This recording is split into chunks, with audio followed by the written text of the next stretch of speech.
पाहताय महाराष्ट्रातील सर्वात जलद news network Maharashtra police news 24। प्रतिपालक छत्रपती शिवाजी महाराज की जय। राष्ट्रपिता महात्मा ज्योतिराव फुलेंचा विजय असो। विश्वरत्न महामानव डॉक्टर बाबासाहेब आंबेडकरांचा विजय असो। साहित्यरत्न लोकशाहीर अण्णाभाऊ साठेंचा विजय असो।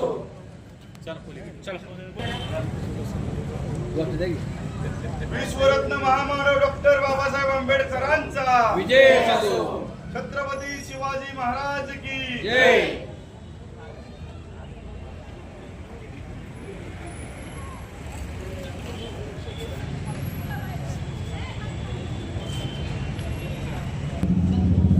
भारतरत्न डॉक्टर बाबासाहेब आंबेडकरांचा विजय असो। छत्रपती शिवाजी महाराज की जय। आज पत्रकार परिषदेत उपस्थित असलेले सर्व पत्रकार बांधव, मी भारतीय जनता पार्टीच्या वतीने प्रथमतः तुमचं सहर्ष असं स्वागत करतो। आज इंदापूर नगर परिषदेमध्ये 4 तारखेला आज दुपारी 2ची घटना आहे। मी एक तुम्हाला ह्या जी काय आज गोष्ट झालेली आहे त्याच्याबद्दल तुम्हाला सांगतो की दुपारी 2 वाजता आम्ही CO साहेबांकडे गेलो।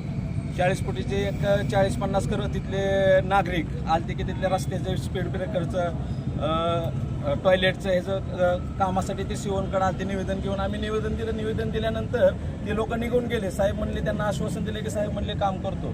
पण त्याच्यानंतर काय झालं की आम्ही एकदा नगरसेवक, आमचे 5-6 नगरसेवक तिथं होतो आम्ही, त्यात संजय असेल, गणेश असेल, सुधाकर मामा असतील।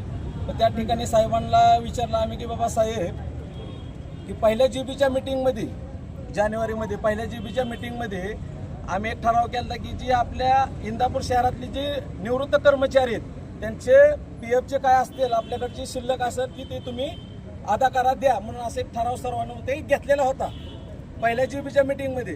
त्याच्यानंतर ज्यावेळेस कृष्णा भीमा विकास आघाडी प्लस भारतीय जनता पार्टी आणि इंदापूर शहर नागरिक समितीच्या वतीने प्रदीपदादा गारटकर असतील, प्रवीणबाई माने असतील, ह्यांच्या माध्यमातून आम्ही जे नगरपालिकेचे जे घरपट्टीचे हे होते पेमेंट, त्यावेळेस ती पेमेंट आल्यानंतर नगरपालिकेने काय केलं की विरोधी पक्षाला विश्वासात न घेता किंवा त्यांना कल्पना न देता की एक पेमेंट दिलं, कर्मचाऱ्यांचे दिलं, आमचं त्याच्याबद्दल काय नाही, दोमत नाही, फक्त त्यांनी एक विरोधी पक्षाच्या नगरसेवकांना विचारणं काम होतं।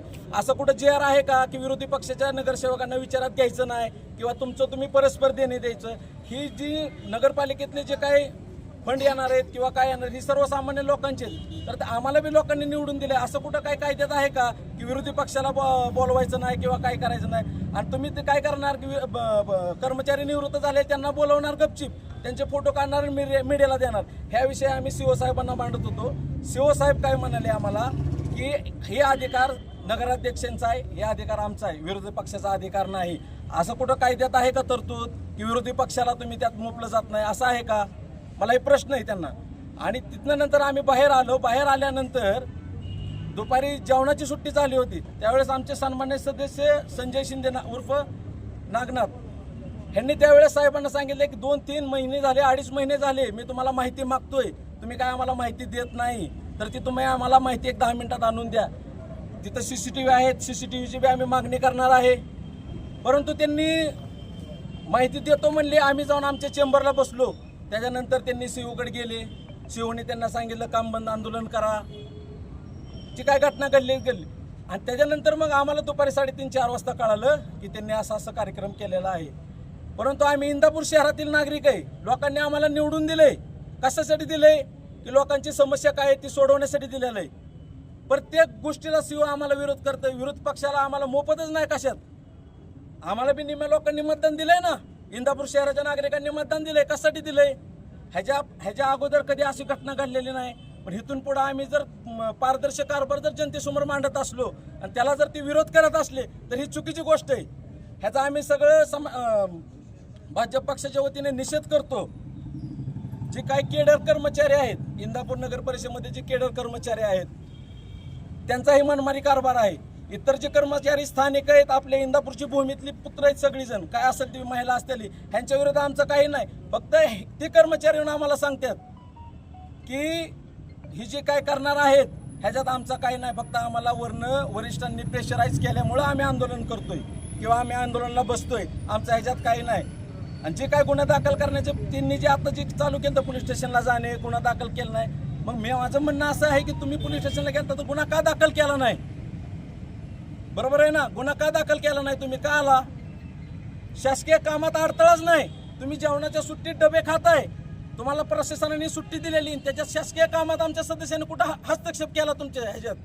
फक्त आमचा सदस्य त्यांना माहिती मागतोय वारंवार, ती माहिती न द्यायचं त्यांनी हे आजचा हे कांगावा केला, आगस्तळापणा केलेला आहे.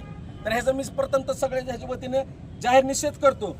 पाणी पुरवठ्याचे कर्मचारी असतील, साफसफाईचे कर्मचारी असतील, आमचं काय ह्यांच्याबद्दल दुमत नाही. हे कर्मचारी व्यवस्थित कामं करतात, पण जे कर्मचारी ह्यांच्या वरती बसून जे ह्यांच्याकडं पिळवणूक करून घेतात ह्या कर्मचाऱ्यांची सुद्धा, ते आम्ही कधीही खपवून घेणार नाही.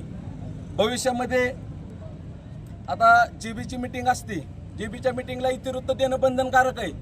7 दिवसात त्यांना जीबीची मीटिंग झाली की इतिवृत्त द्यायला लागते, पण इतिवृत्त ती दुसऱ्या जीबीच्या मीटिंगला तिथं वाचन करतात, पण ते आधी देत नाही. आधी दिले तर त्याच्यातले काय पॉईंट असतील, काय आम्ही ती घेऊन काहीतरी वरती अपील वगैरे करेल म्हणून ती सुद्धा देत नाहीत आम्हाला.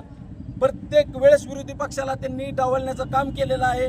त्याच्यामुळे मी शिवसाहेबांची आणि जे केडर बेसचे कर्मचारी आहेत ह्यांची मागणी त्यांची चौकशी करावी, त्यांच्या प्रॉपर्टीची चौकशी करावी, त्यांच्या शेतीची, त्यांच्या मालमत्ताची चौकशी करावी अशी मी विनंती करतो. आणि जे इंदापूर शहरात घनकचरा चालू आहे, जे 13 तारखेला आंदोलन झालं आमचं, त्यावेळेस सुद्धा स्वच्छ सर्वेक्षणाची टीम इंदापूर शहरात आली होती. आमचे काही सदस्य जाऊन त्यावेळेस साहेब नव्हते, हाके साहेबांना जाऊन विचारलं की स्वच्छ सर्वेक्षणाची टीम आलेली आहे, ती टीम कुठं आहे? तर हाके साहेब म्हणले तुम्ही अर्धा तास बसा, मी टीम बोलवून घेतो. 2 तास आमचे कर्मचारी तिथं बसले, नगरसेवक तिथं बसले आणि हाकेसाहेब उठून चाललं. मग हाकेसाहेब उठून चालल्यानंतर आमचे सगळे कार्यकर्ते तिथे गेले आणि त्यावेळेस तिथं ते आंदोलन झालं. आणि ते आंदोलन झालं ते इंदापूरच्या फायद्यावर पडलं, कारण 13 तारखेला जे आंदोलन झालं त्याच्यानंतर त्यांनी स्वच्छ सर्वेक्षणाची जी काय आता जी चालू आहे इंदापूर शहरात, आज आम्हाला बोलवलं, आम्ही अभिमानाने गेलो. सगळे सदस्य असतील, कदम चौकात प्रभाग 1 मध्ये आम्ही जाऊन स्वच्छ सर्वेक्षण तिथं काम केलं. का तुम्ही जर आम्हाला बोलवलं नाही किंवा मग आम्ही बळ कसं जाणार आहे? ह्याची बी 86 तुम्ही लोक सगळेजण आता तुम्ही निवडून दिलेलं आहे. तुम्ही बी बघा, ह्याच्या आधी कधी अशा घटना घडत नव्हत्या, पण इथून पुढे असा काही कारभार इंदापूर नगर परिषदमध्ये आम्ही चालून देणार नाही. आणि जर कोणी काय असं जर करायचा प्रयत्न करत असला, कुठल्या अधिकाऱ्याला धरून खांद्यावर बंदूक ठेवून जर गोळी मारायचा असला, तरी आम्ही सगळे चळवळीतले कार्यकर्ते जेलमध्ये बसायला सुद्धा भेटणार नाही. कुणासाठी? इंदापूरच्या जनतेसाठी. एवढं बोलून मी थांबतो. माझे सदस्य बोलतील. महाराष्ट्र पोलीस न्यूज 24 साठी पुणे जिल्हा प्रतिनिधी शिवाजी पवार.